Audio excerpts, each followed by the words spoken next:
Today on the Mint Door podcast, we are welcoming Caitlin Parsons. Caitlin is a registered dental hygienist of 12 years. She's also a certified yoga therapist and an ergonomic coach for dental professionals. Caitlin helps dental professionals prevent, reduce, and overcome workplace pain. She helps them manage stress and optimize their health so they can thrive both in and out of the op. Now, Caitlin is passionate about helping the dental community optimize their health to provide better patient care and become better clinicians through her in-person and online programs. She also has a podcast, The Aligned Hygienist.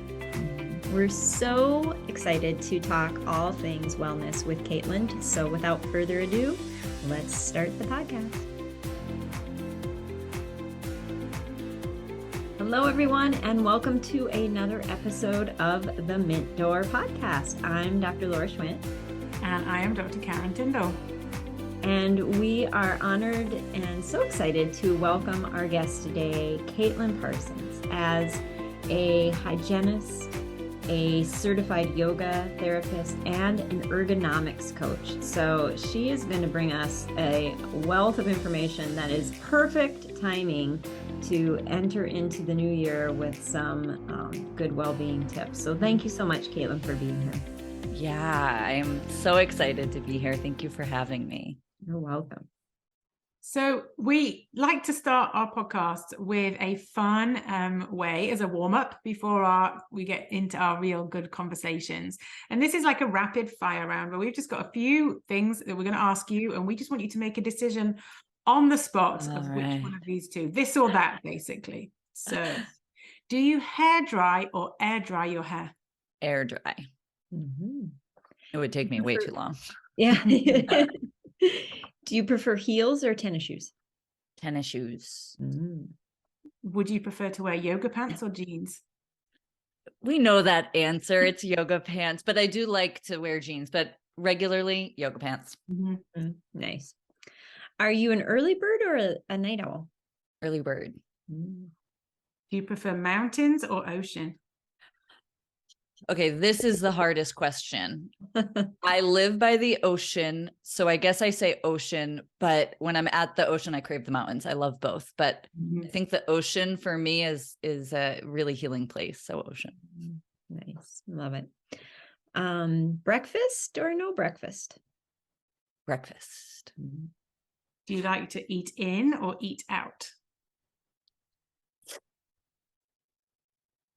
Oh, both. I think eat out just feels more fun. I'll go with that. Awesome. So go to the theater or Netflix at home? Netflix and chill. Do you like reading a book in its paper form, or would you be on a Kindle? Book, even though I have a Kindle. All right. Cat or dog? Dog. And if you were going to order on your meal out, would you be ordering a burger or a salad? Oh, it depends on the day. I think we're going, if I'm ordering out, it might be a burger. Okay. And on the weekend, do you prefer Saturdays or Sundays? Saturdays. Very good. Thank you. Some of those, like when we look at the answers, and I'm thinking as you're answering it now, what would be cool one day is to put all these answers together. See where everybody lines up, because there are some that pretty much everybody always answers. Yeah. You know, I'm going to put this out there now as a bold statement. Mint Door guests, and I'm guessing Mint Door listeners, prefer yoga pants over jeans. Yeah. It's good to know I'm in my community of people. Yes, there you go. Awesome. Well, when we're used to wearing scrubs, it's kind of hard to put on jeans. Like, oh, that feels weird. I know. I put jeans on this morning and I'm like, wow, I'm like all dressed up. I love it. I think it's just jeans. The jeans thing for me, like if you'd have asked me 5 years ago, I wore jeans all the time. And then I think it was the pandemic that changed me into yoga pants, because 5 years ago, if somebody said, what are you going to be wearing when you're 70? I'd be like, oh, I'm still wearing my jeans. Practice that. Now I will only put my jeans on if I go out.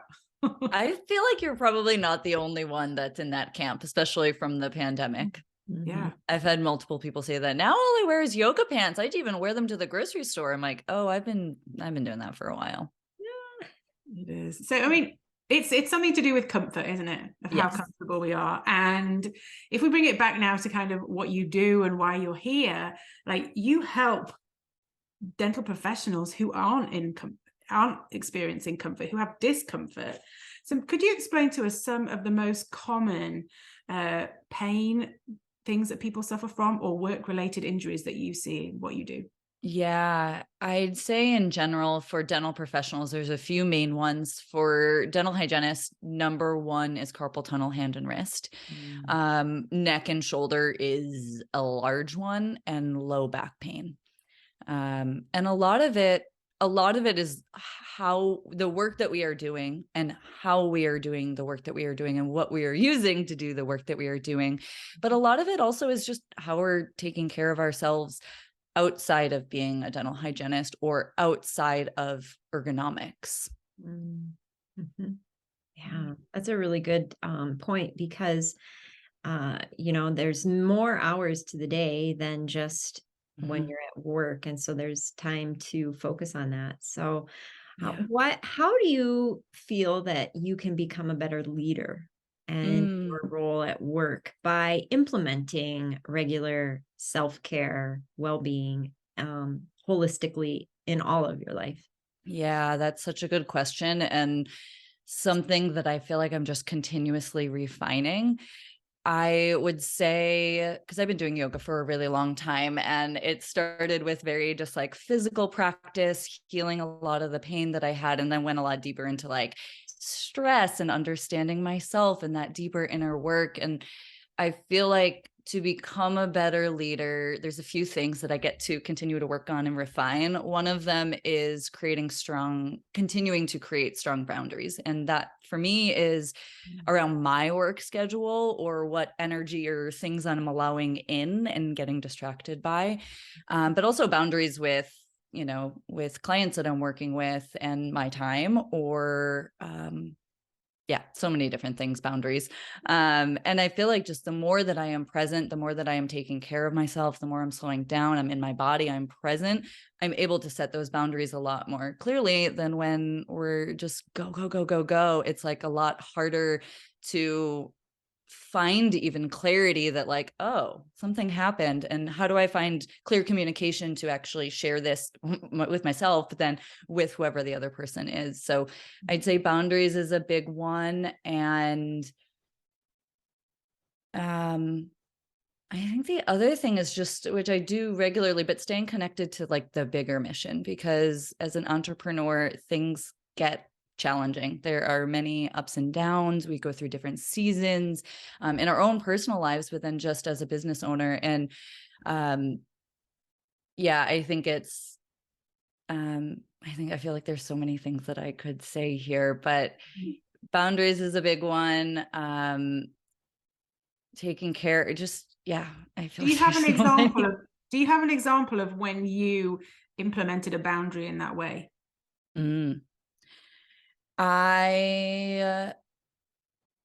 I do actually. I was working with I have a few private clients that I work with, and one of them recently had to reschedule, like short notice reschedule. They never reschedule, or like they never last minute cancel. So I might just honor it, whatever.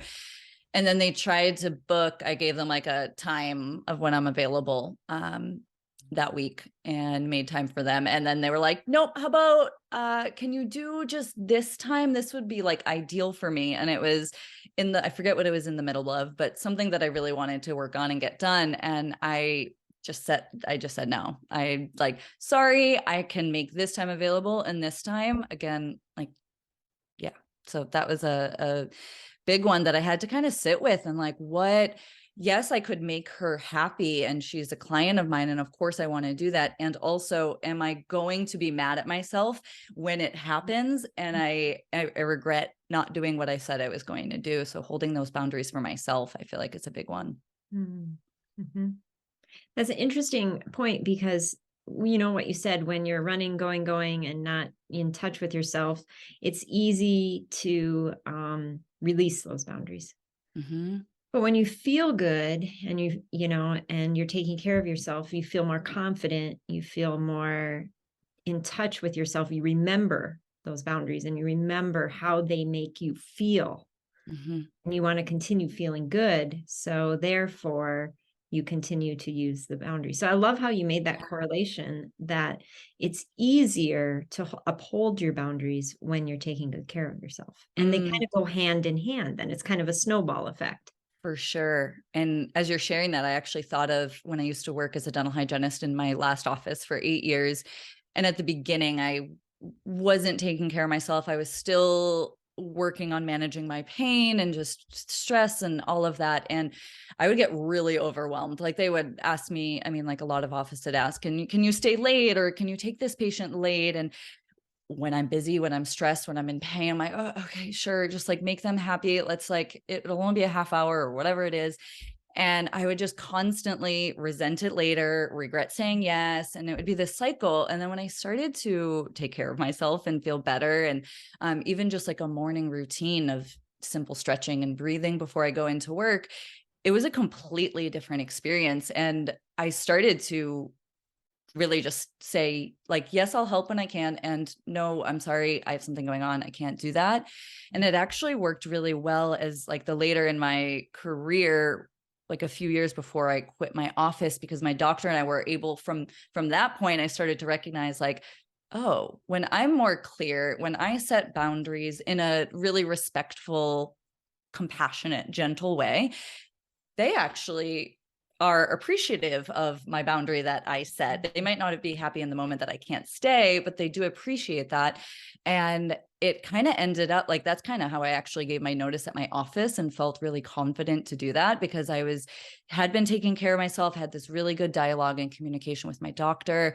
And I had just had this like feeling in my body for like 4 days straight that was like, it's time, it's time, it's time. And I woke up one morning, my doctor texted me, asked me if I wanted to like meet up for a business chat outside of the dental office. And I was just like, you know, I feel good in my body. I feel ready to do this. And I've been preparing for this moment. And I went in, it was the most really beautiful conversation that we could have had, and kind of finishing piece, because he was just so appreciative of my honesty and how I came forward. And I just knew I was so like in my truth, and no matter how scary and all the things that were happening in my mind, I just knew. And that only came from setting boundaries, taking care of myself, making mistakes and figuring it out later, and taking that information and using it in the future. Yeah, good for you. That was a long-winded. No, that is a great story. Thank you for sharing that.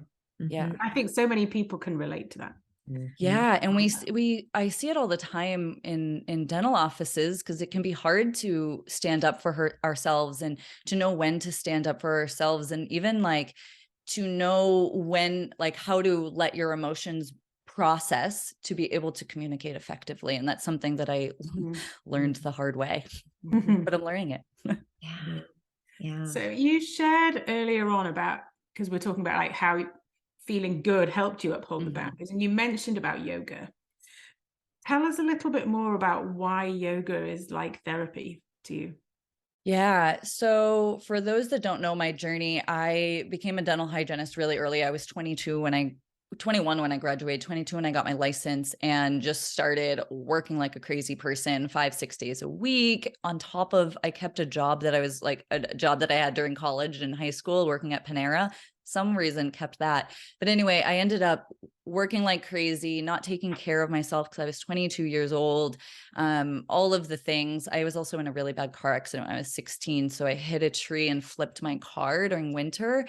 And I didn't have any major things going on, but my body, without knowing, for years was set in improper alignment for years. So when I started practicing hygiene, I started getting pain. I was in pain within a year of practicing hygiene, neck and shoulder pain. I had low back pain. And it got to the point, it just kept getting worse. I tried to ignore it. I tried to do little things to change it, but I wasn't doing much. And I hit rock bottom was looking into disability, like, how am I going to do this career long-term, everything. And finally stumbled into some yoga class that ended up being a hot yoga class, which is the opposite of what I teach now. But I started going a few days and started to notice, like, okay, feel like a little bit better. So there has to be something here. And I went a couple more times. I'm like, okay, if this general yoga class can help me feel a little bit better, there has to be, I kept thinking there has to be something out there specific for dental professionals, or there has to be something therapeutic. So that kind of sparked my search. A year later, I started my first teacher training, moved to Vermont to start a yoga teacher training. And then right after that, moved to San Diego to become a yoga therapist. And it was really new back then. It's a new field, therapeutic yoga, yoga therapy. And for I have no idea like how it came to me to find it, to research it, because I was like a Boston go girl, played sports, like that wasn't me at all. But I did. And I just had this feeling like I'm meant to heal myself so I can help other people feel better. And so that's been my journey. And I discovered in my yoga therapy training, just so first of all, there's so many different styles of yoga, and not everybody is going to respond the same, of course. But there are practices or parts of yoga, which is way more than, as we all know, I think it's way more than just the physical yoga practice, way more than exercise, way more than just poses. And when we incorporate all of them in a specific way for a specific audience or issue or dis-ease, there are therapeutic benefits. So for dental professionals, we know that, first of all, most of us are sitting for most of the day. Sitting is not ideal for our bodies, our physical body. It tightens certain muscles and creates an imbalance in the body.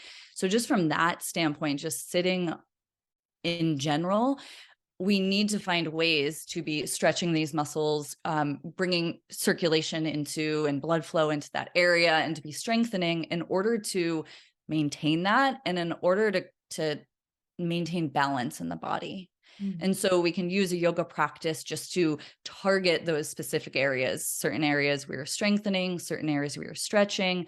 And I think a lot of things, one big thing that gets missed in mainstream yoga these days is the breath and how we utilize the breath.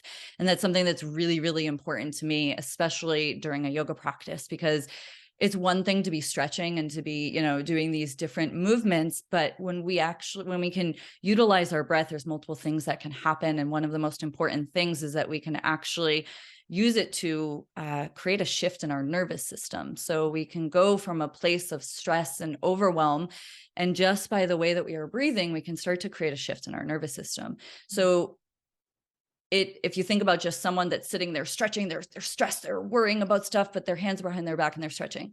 And then you think about the person next to them that maybe they're doing literally the same stretch, but they're pausing, they're present, they're deepening the breath, which creates also an effect on musculature in the body and our postural muscles.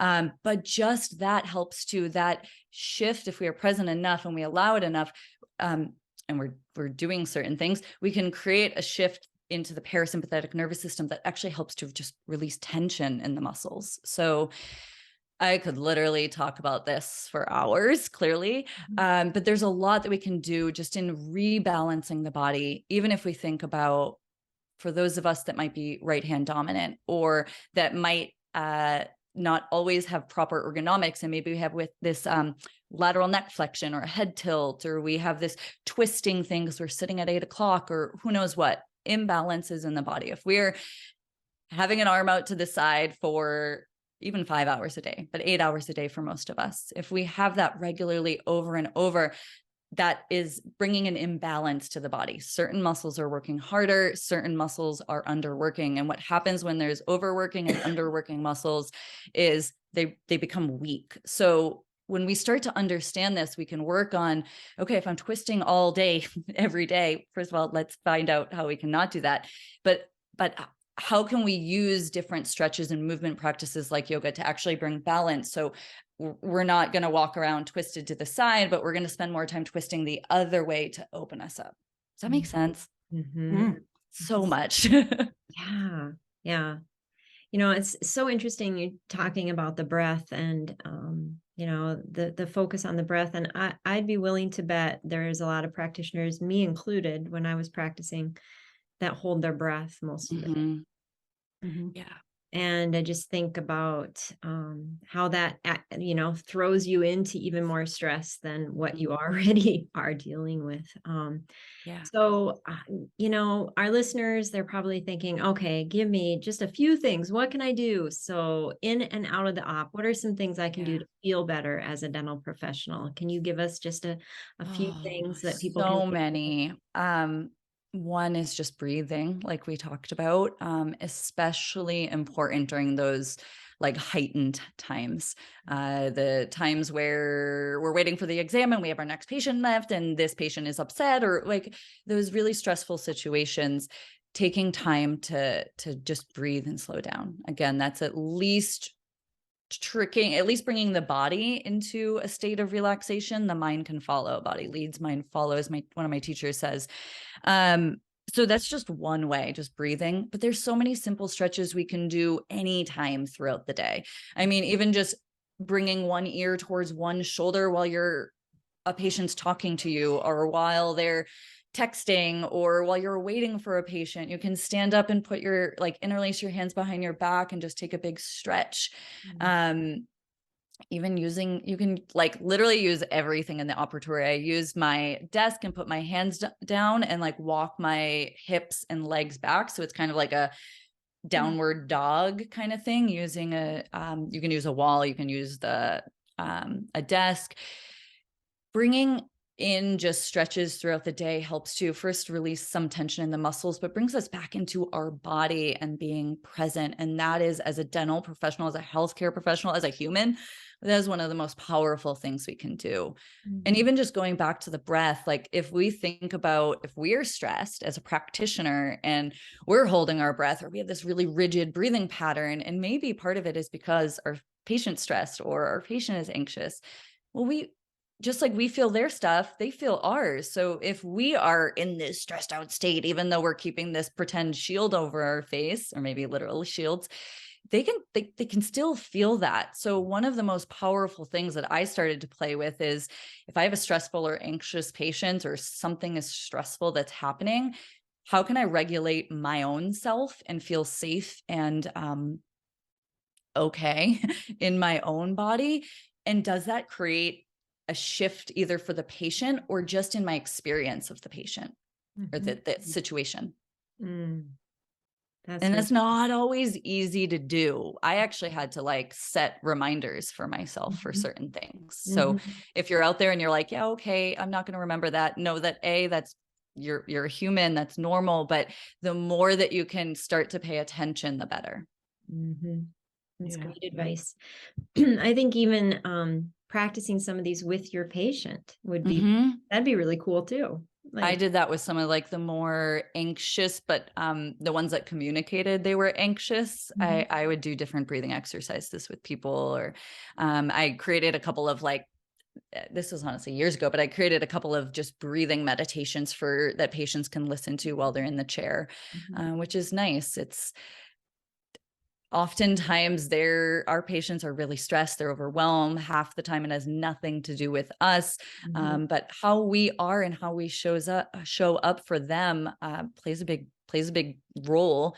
And when we're more present throughout the day and we're just a little more calm just by taking deep breaths, we don't have that as big of a hit at the end of the day where we feel that overwhelming draining, because we were constantly checking in, or regularly checking in and kind of letting some stuff go, recentering. The more you do that, those little bits, the easier it becomes, the less time consuming it is to take care of yourself. Nice. That's really compound cool. effect. That's awesome. Love it. So we're just going to shift gears a little bit, and we have some fun mint door questions for you now. Okay. When Laura and I were founding, that's what we did, the mint door, we really carefully thought about what the color of the door. We knew we wanted a door, we just had to think of the color. So what color would you paint your door, and why? My door is definitely well, this wouldn't be my actual door, but my door is purple. That is like somehow just the colors that have come through. A lot of it was just like this heart opening experience, but that's kind of my branding colors. It's funny. I actually did like a branding photo shoot a year or so ago, and she's like, okay, now where are your brand colors? And I was like, well, apparently I have no brand colors. So, but yeah, I love like a dark purple. I actually got a crown seating saddle stool and got a dark purple. Nice. So that's my version of the mint door. I love it. I love purple too. And purple goes nicely with mint. So yes, I think it works well. yes. Awesome. The next question is a little deeper. Looking back at your life, what is something that happened that you didn't expect? And what did you learn from it?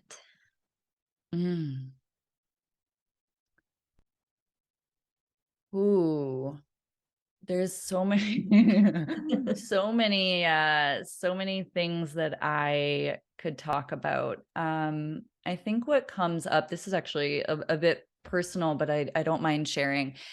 I recently, 2 years ago, went through a ending of a relationship. We were together for 9 years. For all those 9 years and beyond, I thought he was my person. We were going to get married. We were going to live this happily ever after. And I woke up one morning and had done all this like personal inner work for a couple of years and fixing all my stuff and kind of kept my relationship outside of that. And I woke up one morning and there was just this, like the day that I quit my dental office, I had this same feeling, but it was like a brick in my stomach. And it was like, you're not happy. This isn't working. And it was kind of like a wake up call. And it was the rudest awakening call from my own self that I ever received.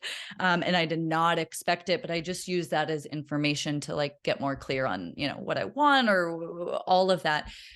But that, I think I'll say the lesson for me was really because I felt it in my body for a really long time. And I had this like big, like slap in the face thing when I was finally like, okay, well, listen. I think the lesson for me all the time is listening to myself and trusting my own inner guidance. Mm-hmm. And I spent years ignoring it, people pleasing, doing what I think I should do and what I think my life should look like. And I was like outwardly happy, but not deep inner happy. And the moment I chose that after some healing, I had this sense of like freedom that I can never describe ever. And it was hard. It was really challenging, all the things, but listening to my body was like the biggest lesson. That's awesome. That's such a great lesson to share with others. Thank you for sharing that challenging time with us. And I'm glad you came through it and you're good. That's awesome. Yeah, I know. I don't usually share too many intimate things, but I like to because a lot of people sometimes resonate with bits and pieces. And if my experience can be a support for anyone, I will be open for that and vulnerable. Yeah. Well, and that's just so important for us in the human experience because we all have our stuff. And the more we talk about it and realize that that's just part of the experience, the more we can learn from each other, lift each other up when we need to, grab somebody else's hand that's ahead of us when we need to, and that's what makes life beautiful. So thank you. Yeah. I love that. Just that story that you found the joy. And I think as high achievers and busy people that we're continually on a treadmill of life. It's just busy. And like you're saying, not listening to what's going on. And we can forget so easily what are the small pieces that do bring us joy in our life. So we're curious, what would be one thing, small little thing that brings you joy?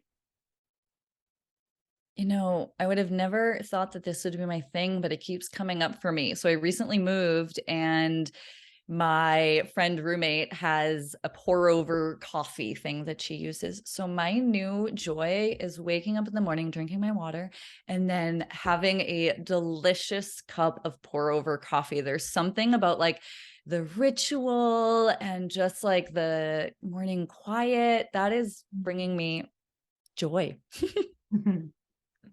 That sounds wonderful. I love that. Yeah. I love how the little things can really just enhance so much. If we let them. Yeah. Yeah, Yeah. absolutely. Yeah. So awesome. Well, you are on a mission to help dental professionals. Mhm. And I'd love to know, and so would our listeners, how they can get a hold of you, what kind of things you do for dental professionals.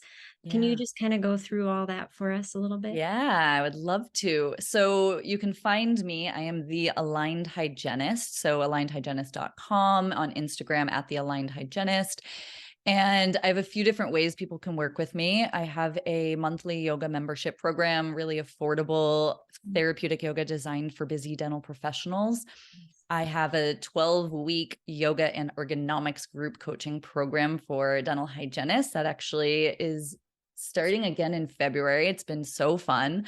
And then I do private yoga therapy sessions, and team ergonomic and yoga programs is like kind of what I'm stepping into in 2023. Oh, fantastic. Well, that sounds like a great menu of items to, I'm interested in all of them. I think they all sound awesome. So we'll make sure and include all of the links to find you in the show notes below. So please, if you're interested in having Caitlin help you, check those out. Thank Yeah. you And even so just much. reach out if you have questions. Sorry to cut you off. If you ever Yeah. have questions, I love just connecting with dental professionals or anyone. Yeah. You're a joy to talk to. We've connected a few times. And so, yeah, anyone that wants to connect with Caitlin, you'll come away from the conversation feeling lighter and happier and more joyful. So I encourage you to reach out to her. So thank you so much for spending some time talking about these important topics that a lot of times we put on the back burner. So I'm glad you're bringing them to our attention today. And a dog woof. He's happy too. He's happy. I see He's you're a dog happy. person too. Yes. Awesome. Yes, thank Well, you so much. Thank you for letting me be here. And thanks for everyone listening. And thank you for what you guys are doing with the mentor. awesome. You're It is welcome. needed. Yay. Yay. Well, we hope that our listeners, that you all found some encouragement from this episode of The Mint Door. Know that we truly adore all of you as our listeners, and we hope to see you on the next episode coming up soon. Talk to you soon. Bye. Bye. Bye.